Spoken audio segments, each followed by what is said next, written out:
Hello, and we are Geeks Not Nerds. I'm Captain Logan. And I am Groot. Today, we're gonna do the video that we pretended to do last week. We did an April Fool's Day joke video, and the title of the video was about, I don't remember exactly what the title was. It was basically, will the SpiderMan Reboot make as much money or more money than Guardians of the Galaxy? That was the question. The question is, will Spider-Man perform well enough to beat out Guardians of the Galaxy? And of course, the bigger question here is just how well do we think yet a third attempt at Spider-Man is going to be and being with Marvel Studios. Now, we've talked about this some already, and frankly, part of the reason I titled it that in doing an April Fool's Day joke is so that you thought that you were clicking on a real video, but it was actually a joke, it was a prank because it's April Fool's Day. Part of the reason I did that was because it seemed like kind of a mulligan kind of topic, kind of we've sort of already touched on this, and what is the point of doing this? And I kind of thought people would maybe raise their eyebrow and be like, why are they doing that topic? They're milking the Spider-Man thing for all it's worth. Well, we had a lot of comments where people said they would actually like to have heard us talk about that. So we did our silly I Am Groot thing. That is the last time Vince will say I Am Groot today, I swear. And now, you can say it once or twice more, it's cool. And now we're going to actually do that topic for you. So Vince, let's go ahead and start with you. Do you think that just the fact that Spider-Man is back at Marvel Studios, and a lot of people have this Marvel can do no wrong attitude, do you think that the Spider-Man reboot in 2017 is going to be one of their biggest deal movies? It's going to make, like, Iron Man 3 numbers, Guardians of the Galaxy numbers, or do you think it's too early to tell? I do actually think it's too early to tell. I think it's really difficult to say that it's going to make a lot of money because, I mean, if you look at the Nolan Batman, I mean, the first one didn't make nearly as much as the second one. In theaters, anyway. So when you look at that, what I'm saying here is that there has to be a legacy that people will overcome. And people have... A reputation, you mean? Yeah. There has to be a reputation that people will overcome. So I guess you can have negative legacy, though. Yeah, sure. So people will look back at those other Spider-Man movies, and I do think there are groups of people that go, the problem is not the people who made it, the problem is the property. And I think that some people will not necessarily say that because, Spider-Man, even among comic book readers, Spider-Man kind of has a history of being whiny. I mean, Superman also kind of has a history of being whiny. It's also always been super popular. You're talking the tentpole character in Marvel. Yeah, and I'm not saying that it won't make money. I'm just saying that I think that there's a good chance that Spider-Man 2 would do better than Spider-Man 1. And I think that Spider-Man 1 needs to, from Marvel's Spider-Man 1, needs to, one, make a good movie, and two, find the right way to market it. Because if you can convince people that this is going to be the popcorn movie, kind of like they did with Guardians of the Galaxy, they found their niche, and they said, let's make the most fun movie we can make. Well, before we get more into the nitty-gritty about Spider-Man itself, I do want to discuss your analogy for a minute, because you mentioned Batman, and I do think that the situations are very different. Because with Nolan's Batman, and you're right, it didn't do huge guns. Dark Knight, of course, changed everything. Dark Knight popularized Batman to an insane degree that we'd never seen before. We're talking back to 1966, where it's Batmania everywhere. We were back to that, but even on a larger scale. Batman Begins did well enough to make a sequel. But the situations are different in that you had Batman and Robin in 97, and it had been, between 97 and 2005. It had been 7 or 8 years since we'd had a Batman movie, whereas it won't have been that long since we had a Spider-Man movie. You also had a movie with Batman and Robin that was just a giant mistake in every kind of way. Now, I'm assuming it made its money back because it's a Batman movie, but I don't know how well it actually did at the box office. Spider-Man 3 performed. It performed well enough that they almost made another one. Now, it does have that in common with Batman and Robin, and there was almost a fifth. We almost had Batman Triumphant. But I'm just saying that I do think that those situations are quite different. I'm not sure how easy it is to compare them. I don't think... What I mean is, people weren't sure about Batman anymore. You put out we've got a successful Spider-Man animated series on right now. Kids always like Spider-Man. I don't know that I don't know that we're really going to see another Spider-Man movie come out and it it'd be possible to see the kind of numbers we have with Batman Begins. I just had a thought that excuse me. Yes, this is I think it's going to sell it for me to believe that Spider-Man would do bigger guns than Guardians of the Galaxy. Yeah. One, people know what Spider-Man is, but if that compounded upon from the studio that brought you the Avengers and Guardians of the Galaxy, right? Then I mean, then the people who say, you know what, I liked that movie because it was a big popcorn movie, is lots of fun, and then they go, well, I know who Spider-Man is. I didn't necessarily know who the Avengers were or who Guardians of the Galaxy were, but I enjoyed those. So that, I think, is kind of like a multiplier that's going to make more people go see this movie. So, a lot of people are just very leery because they weren't happy with one or both of those franchises, and they're just tired of Spider-Man. They've seen it 5 times in the theater. For some people, none of them were what they really wanted. But and I think that's why a lot of people are leery, and there are folks that are saying maybe they'll mess it up, or maybe it won't even do great just because people are tired of Spider-Man. We need to let it let it sit a lot longer. I don't see how it isn't a ginormous, gigantic success. I think it will do at least as well as Guardians. We live in a very topsy-turvy world now, where you could where Vince is saying that we could sell a Spider-Man movie better by mentioning Guardians of the Galaxy. It's ridiculous. It's amazing, the world we live in now. But part of the reason that I think that there's no way that movie isn't at least as successful as Iron Man 3, Guardians, etc., that it doesn't make at least $800 million at the box office, is because of kids. This will be the first time since Raimi that parents will be 100% sure about taking their kids to a Spider-Man movie, and they ought to have been able to feel like they could do that with the last 2, but I don't know that they did. You know what I'm saying? Because like we were playing up Amazing Spider-Man at least with color palette and what the trailers look like as edgy Spider-Man, and I'm sure that there were some parents that were a little bit leery of that. And even if they weren't and they took their kids to the first one, they might not have really cared as much after. Their kids might not have cared after that. And what I'm saying is, whatever Marvel actually makes, because obviously I don't know exactly what we're gonna get, but whatever they make, they've been making fun movies that parents are taking their kids to. Guardians has been, regardless of certain lines that are obviously for adults that I can't believe we're able to put in family movies now, but just the world changed, right? Yeah. Guardians arguably was as big of a success as it was because it was a successful family film. And you had that with Avengers, and you've had that with the Iron Man movies. So you've had that with Thor. Kids go and see these movies. So finally, we're back to a Spider-Man franchise that parents are going to go, oh, that's for kids.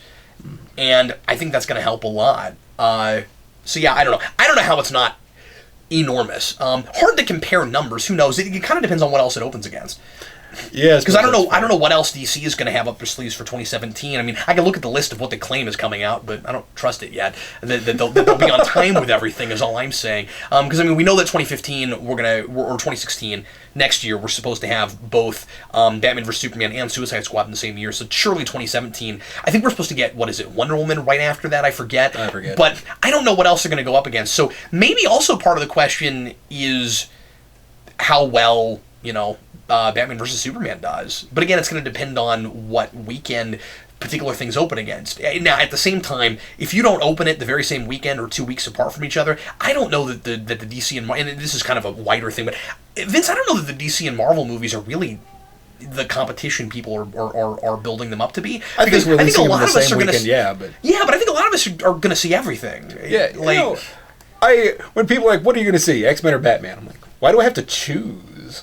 Like, aren't I gonna go see both? I guess money is a thing, sure, yeah. But people that are big into superheroes, and some people do have to pick and choose. I've certainly talked to people that saw Guardians last year but didn't see Winter Soldier or whatever, So I mean, it obviously just depends on what people are interested in and what their pocketbooks look like and that kind of thing. But by and large, and especially for families, and obviously maybe I'm making too big of a deal out of families because certainly the country, if we're just talking about America, is not as family oriented with this stuff as it used to be. You're essentially talking about the largest group of people you can get to go see a movie. That's it. And I just feel like as long as people think that these movies are good and they're excited about them, they're not going to go, oh well, Marvel put out too many movies this year, so Marvel put out too many movies this year, so I'm going to go see the DC one and skip those. I don't know that that's happening. Yeah. By and large, but anyway, I'm sorry, I kind of derailed that a little bit. I don't know. I feel like we're essentially coming down on this. Like we both think that it's probably going to make more money. I think it's going to do at least as well. Yeah. I really do, and I almost don't think it matters what it does. We're going to have a teenage Peter Parker again, and we don't have teenagers in this universe right now. Let's keep that in mind too, right? Is that I want this to be good. But yeah, I don't know if it will be. But it's been all adults past the age of 25 so far. Like the fact that it's a teenage character helps. Well, he was a teenager in Amazing Spider-Man. No. I'm talking Marvel. I'm talking about Marvel Cinematic. Oh, I got you. No, you're fine. Marvel Studios hasn't had a teenage superhero yet. That's been the big piece that's been missing. Well, Tony Stark is a little mature. But you can't tell me that that's not going to be a big factor. No, I think you're right.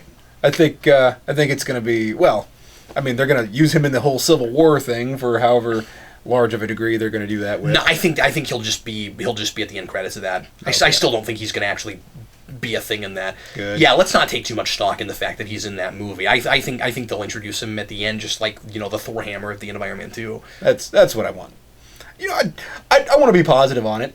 I mean, I've been disappointed on it before. And you know what? Positive. I'm excited that it's at Marvel Studios now. I think what I'm a little afraid of is that I'm going to largely nothing it. Like I liked Avengers, didn't hate Thor 2, just didn't like them.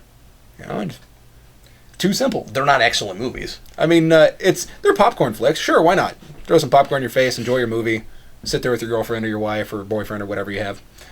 And I mean, it's okay. Thor was all right, but that's what I'm kind of afraid of, is that it's going to be white noise. And I feel like with Spider-Man, what we need right now is a home run, not, first base. But what's funny is that you're mentioning movies from before we just had 2 home runs again. Because Winter Soldier and Guardians are both amazing. And I mean, like, on different levels, which is what's so wonderful, is we got 2 Marvel movies that are just polar opposite from each other of what they are, and they're both the same, in my opinion, degree of excellent. Just on their different playing fields. But is Ant-Man going to be that way? I mean, like we just don't know moving forward. Will the success or failure of and I don't expect failure, but I mean like will the mediocre success or great success of Ant-Man have any kind of bearing on how well Spider-Man does? I doubt it. It's Spider-Man. Yeah. I don't know. Because I feel like, I don't think you can just assume that it's going to get better and better or get good and then stay that way. I mean, I think it's more likely that a studio will make some duds and make some good ones. So, it's more likely that a single writer will make some duds and make some good ones, right? Yeah. I mean, this is kind of just the nature of creating and writing fiction and throwing stuff at the wall to see what sticks. I mean, that's what the thing is. What I love so much about the way Marvel Studios is handling these properties is that they're taking risks and trying stuff. You've got to allow for some missteps.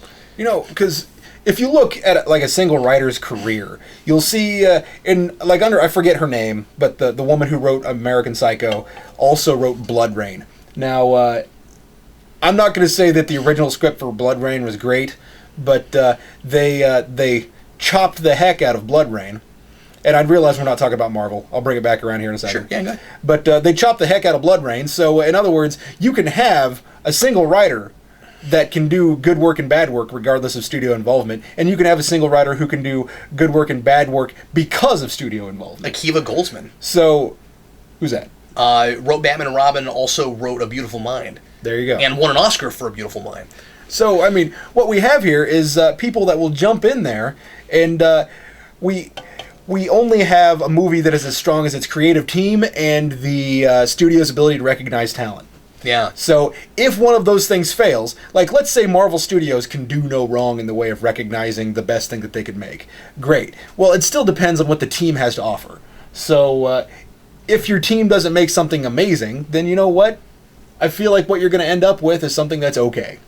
Because I feel like we have Marvel Studios that's doing well, and we have and they'll at least have the sense to hire a writer that has a good idea. And I'm not necessarily convinced of all the stuff I'm saying right here, so I'm just kind of spitballing. But what I'm saying is that I think we have a good chance of getting a mediocre movie. I think that I think we have reason to be excited for it to be back at Marvel. I think I'm a lot more positive about it than you are. I think we've got people who really love and care about these characters with Marvel in a way that we didn't with Sony. I think that Sony has a habit with things of trying to capitalize on whatever is successful right now, and I think that Marvel sets trends before they follow them. Mm. So whether they're right about what they're trying to set or not, they're at least trying stuff. But I also think that with Kevin Feige and people like that, you've got folks that understand the roots of these characters. Like I think to a degree Sam Raimi certainly did.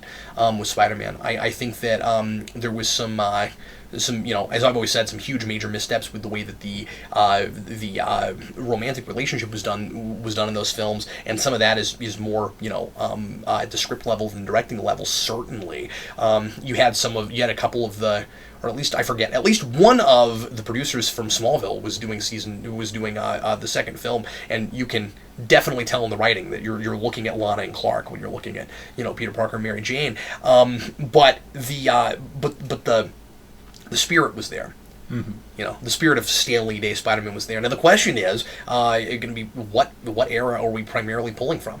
With this, because with Thor, it's been kind of a little bit of every era, and with Captain America, it's certainly been that way. It's been, we've gone back to the beginning, but then Winter Soldier was straight up Brubaker. So they're going to try to mix Dan Slott and McFarlane. No, that could work. Yeah, I would just be. No, that sounds like an explosion. I'm totally kidding. Oh, okay, good. I was like, I think. Did I just say something that was actually smart? Well, I was joking. What I wanted to say was, I'd love to see the look, the McFarlane look, like at least do like the giant eyes on the face. That'd be cool. That'd be cool. But you can't actually straight up do like the McFarlane look, because otherwise you'd have to hire the most disproportionate actor ever. You have to find a guy with hands that are way bigger than his face. But anyway, if your hand's bigger than your face, you have cancer. I said earlier that we live in a topsy-turvy world because Guardians of the Galaxy took the whole year last year, and yet I still don't think we live in a world where a Guardians of the Galaxy movie doesn't do as beats out a Spider-Man movie. At least beats out. Well, okay, I'm sorry, I shouldn't have said that. That actually happened last year. That Spider-Man 2 came out. Amazing Spider-Man 2 came out last year, and Guardians just totally killed it. But that was a sequel to a movie that a lot of people just weren't sure about. Yeah. And the reason I say, might we have trepidatious people? I mean, I don't want to talk circularly. I just think people trust Marvel, and I don't know. I think we might see a giant home run right out the gate. I kind of wonder if people, because even at the beginning of the Sony movies, there's still a Marvel title card. I mean, this stuff, even at the beginning of Fox movies, there's still a Marvel title card. So I kind of wonder if calling it Marvel's Spider-Man is going to be enough for people to understand that this is not the same thing that came before. I wouldn't worry about that. I think you're fixated on that. I think that Marvel Studios has done a very, very good job of making it very obvious what's in their universe and what's not. And I think that they've got plenty of time now to get people ready and acclimated to that. That's the whole point of introducing that character in a movie that everyone will see. Yeah, I wouldn't worry about it. There are very, very few people that just because they see the word Marvel before X-Men are confused and think that that's in that universe. I don't know. They've made it very, very clear what's in that universe and what's not. And I don't think that I'm just an out of touch comic book guy that watches all this stuff, so I think everybody gets it. I think the way that and in fact, I think even the way that Fox has handled that. With X-Men, I think has made it just very clear where the separation is with that stuff. I'm not hearing one person confused about Fantastic Four. Nobody's like, oh, Fantastic Four, is that a Marvel studio? Nobody's asking that question. Fair enough. I like it. So anyway, any final thoughts on this, Vince? I have hopes. If I have to make a prediction. If I just have to make it, I'll do it right here. If I have to make a prediction, I'm going to say that first Spider-Man movie does at least the same numbers Guardians does. I think that's a fair assessment, fair assumption. I mean, that's bold because as you said, I mean, your Batman analogy wasn't totally off. As you said, the last one people didn't like. So, But again, people are going to know that it's not with that same studio. Now, they are involved, but that won't matter. So I don't know. I mean, it's bold. That took the whole summer. I don't know. I think it'll be 2002 all over again. Remember, interestingly, that Spider-Man is the movie that kicked off all this in the first place. If it weren't for Spider-Man in 2002, we wouldn't have Marvel Studios, because that had to happen. That huge $119 million opening weekend, that had to happen before all these studios would take a chance on superhero properties and do all the experimenting and make all the really crappy ones that we had to have before we could get something like Dark Knight and Iron Man. And I just think it's so interesting. It's so historically interesting that those movies came out the same summer.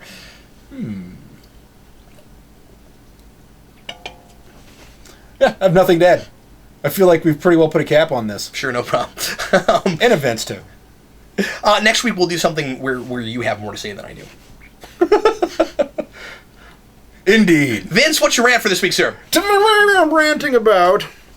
All right. So when I get on eBay. This is another eBay rant. It is, but it's not about a shipping error. Actually, I did have a shipping error the other day. Of course you did. Sorry. And the person listed it as new, but when it came, it was a Coneheads toy. Don't judge. So when it came, the card was bent. It was warped, and it had water damage. And in the pictures, I didn't look close. It looked like it had mold on the back when I got it, but when in the picture, it just kind of looked like a photo defect. And so I was like, that's just light hitting it wrong.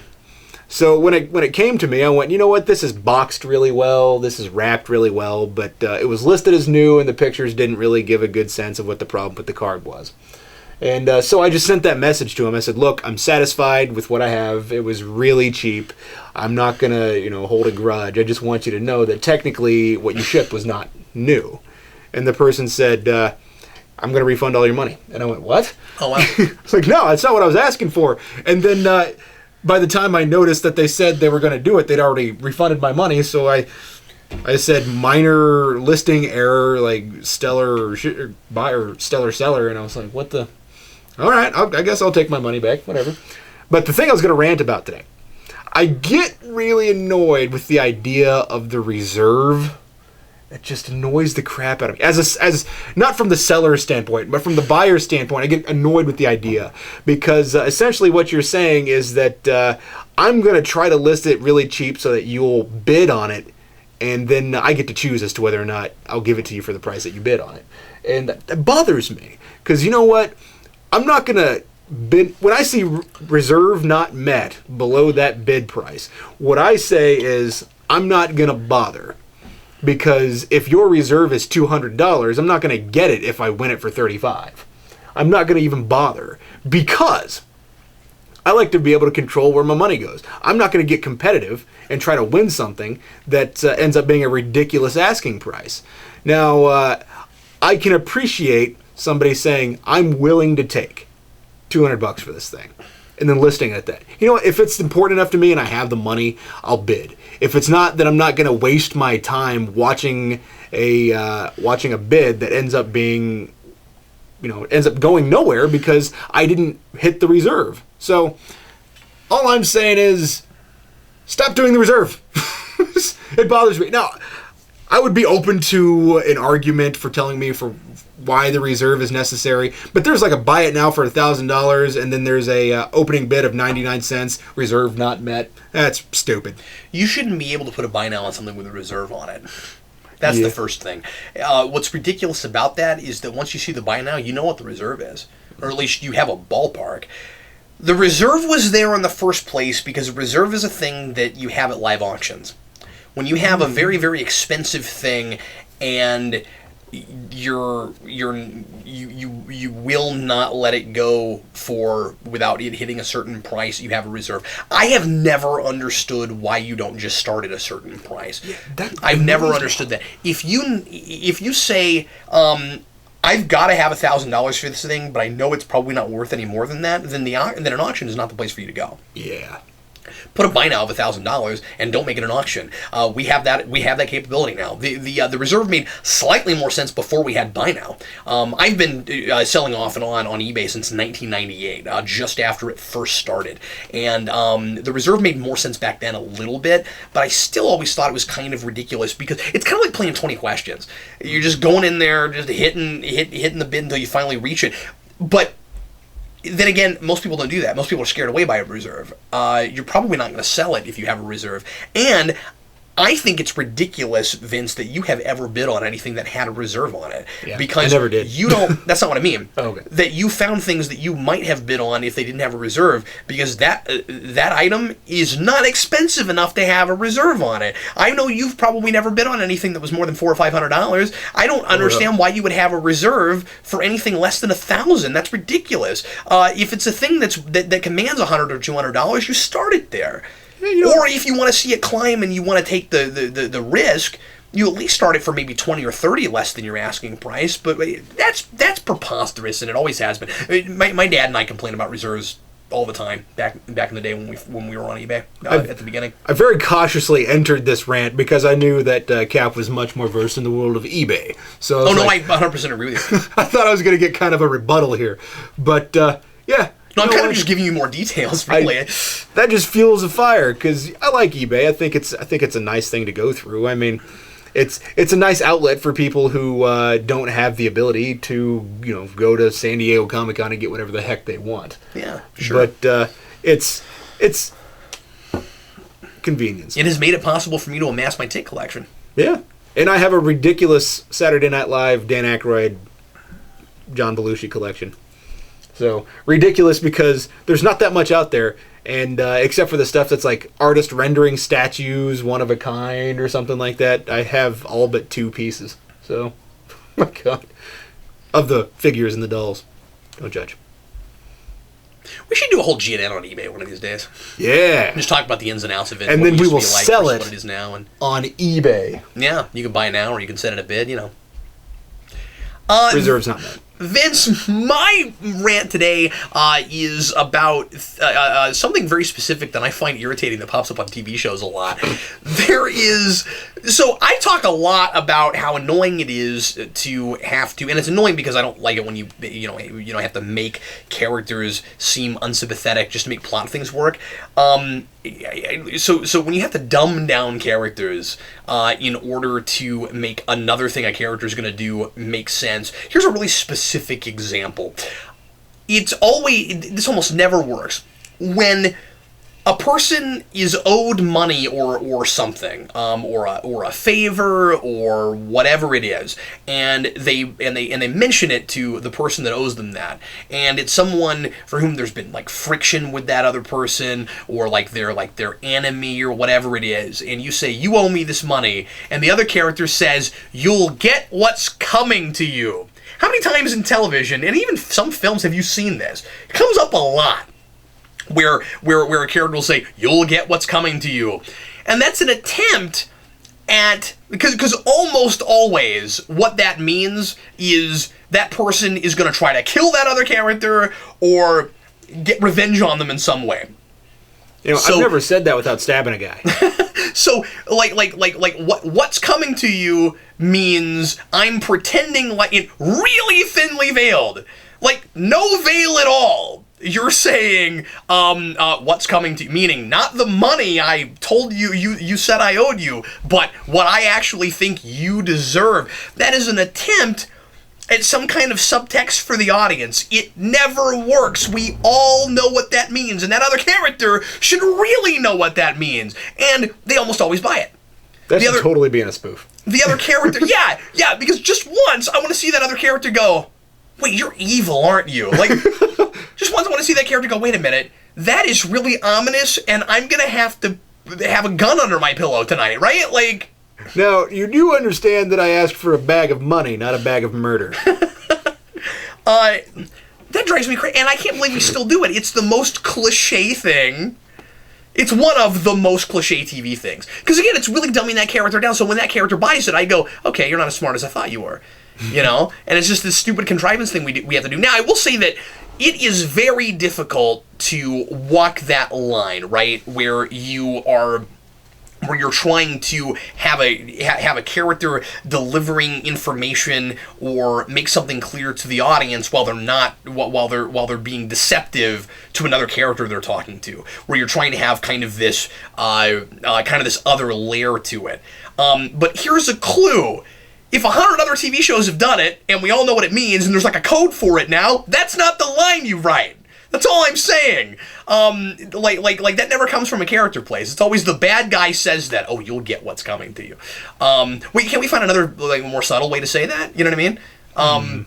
You know, like I don't know what, but I'm just saying, and also, usually you already know that character is out to get that other character. Like you almost always already know that. So like, there's no reason for that kind of attempt at, kind of paltry attempt at subtext anyway. So anyway, I still like the idea of bag of murder, because and I know I'm not throwing out any specific examples. Nothing's coming to me right away, but I've seen it in a lot of things. It happens a lot. It happens a lot. It happens in pretty much every genre of television, too. Yeah. Comedy, drama, action, whatever. I mean, if somebody says it at some point in a crappy show. So, or even some good shows. Even a good show. They do it a lot. Yeah. So anyway, I don't know. I don't know if that just means that I watch too much TV, but I don't like that. I think it means you're too reserved. Yeah, well, my reserve's not been met. Anyway, everybody, thanks as always for watching. We sure appreciate it. What do you think? Is the SpiderMan reboot, the first movie in the relaunch for Spider-Man, is that going to make more money than Guardians of the Galaxy? How do you think it's going to do in general? And also, if there's something you'd like to see us talk about in a future video, leave that in the comments as well. Thanks as always for watching. I'm Captain Logan. And I'm Vince, reminding you to support your local comic book store. You can be more reserved about it, though. That's kind of, I don't know. I don't know that you have to be that mean about it. Reminding you to support your local comic book store. Wow, that's terrifying. You look like who's the henchman guy from Captain America? The guy Arnim Zola? Yeah, Arnim Zola. You look like Arnim Zola right now. It reminds me of when he played Truman Capote. Anyway, thanks for watching, folks. We'll see you next time.